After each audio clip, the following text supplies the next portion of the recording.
evening, Graham Rawlins with our Friday edition of News Geelong. It's been a big week, the local council's budgets, with the City of Greater Geelong and the Surf Coast Council announcing their financials for the coming year. And on a lighter note, some people will do anything to get themselves on the silver screen, and this character was no exception out at the Winter Reserve in East Belmont, as he sincerely joined in the true spirit of Pink Ladies Day in GDFL football and netball, raising funds for the Breast Cancer Network Australia. Well done, Cogsy. Pink is certainly your colour. And later in the program, the Flying Hawk Nathan Curry brings us Geelong sport, and Sparkling Lana Salathiel will update us with the Geelong weather. The City of Greater Geelong has announced a community-friendly budget for the coming year. News Geelong was the budget announcement. 4.9% rate rise, which we think is reasonable when you consider it probably costs us 4.6 to 4.9% to break even. But we haven't cut any services. We've actually increased services and we've delivered a good, strong budget. Looking at the achievements, some of the achievements, and one in particular that stood out, the Leisure Link. 700,000 people in 7 months. The Learn to Swim campaigns on a magnificent increase. A great outstanding effort. Oh, there's no doubt about that, Graham. Look, it was a $34 million. We borrowed a lot of money to put the Leisure Link facility, which needed replacing, into place. And people are voting with their feet. 700,000 people in 7 months, 25,000 people a week. 3,000 plus Learn to Swimmers. The memberships have gone up about 40%. It's just an absolutely magnificent regional facility. And, attached to that is the building of the Warn Ponds Library. So, a great space to be. We've built a new car park because of the old one couldn't cope. So, just the best regional facility in Australia, I would suggest. And we're hoping this time next year we can be talking about another achievement, or more towards another achievement, the Geelong Conference Exhibition Centre. Interesting, your statistics, $17 billion in national conference market. Yeah, it's a massive market, and what we're trying to achieve is a 1,200 to 1,200 seat auditorium with 4,000 square metres of exhibition space.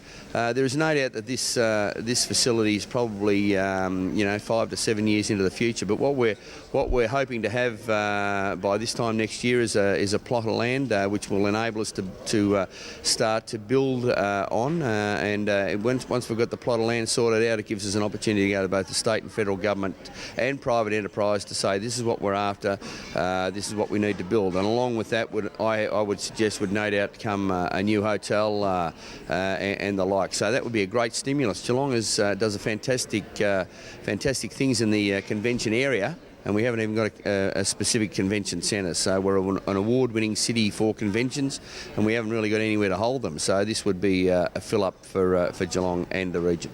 It's been a long time coming in sense of a lot of detailed work. We started with a 10-year financial plan looking towards the next 10 years. We can't make decisions today that might affect the long term, so the council sat down in November, worked through that long-term financial plan, how we'd go with our borrowings, how we'd go with our recurrent surplus to fund capital works, went through all that, and then we got down and over the next 6 months working through the real detail, how we could support our community and all the products and services that we have to produce here. And again, we see only a 4.9% rate rise for citizens of the City of Greater Geelong. Well, that's an important point. We've tried to keep our rates down. We're sensitive to costs for people, but like every household, we have increased in electricity costs, gas costs. But the interesting thing is we've been able to keep it under what they call the local government index, which is 4.6%, and we've kept obviously those costs. There's certain costs that local government incurs, and then 4.9% is where we've hit our mark. So we've been able to do that, watching what we've spent in other areas and trying to make savings, and then come up with 4.9, which we think is quite reasonable. And for the citizens of Geelong, good news. parking fees and fines unchanged for the coming year? Not too many times you'll see councils keep their charges at the current year. So the next financial year we've pegged those fees and fines, and we think that's a stimulus to the central Geelong area. But we also recognise that we're trying to encourage people to come back to the CBD, and we think that's a way of doing it. But we're conscious of getting more people in, and we've got a lot of other programs besides the parking programs to reinvigorate the city. And we're continuing the charge on the 12 different growth fronts at the City of Greater Geelong. A lot of growth fronts. We've got not only Armstrong Creek, Point Lonsdale, Ocean Grove, down at Drysdale and Clifton Springs, and there's numerous others. So Geelong's really under the pump as far as growth, and we've got to keep our services up there. But importantly, in this budget, we've planned for the future. So we've got to do all that town planning, all that statutory plan that comes beforehand, and developers are wanting us to turn around times to keep that up and keep that going so they can get housing on the ground, which we're all part of the growth of Australia. So we've got to play our part, and we've planned for that. Geelong playwright Terry Mervyn tackles the sometimes complex subject of dementia in his new work Daisy, which will premiere at Geelong's Woodbine Theatre this weekend. Meryl Friend reports. Forget Me Not Productions is putting on the play called Daisy. It's a story about a family and their struggles with Alzheimer's and dementia. The playwright is a local Geelong man, Terry Mervyn, who's only been involved in theatre over the last 6 years, and this is his first play and the premiere of the season.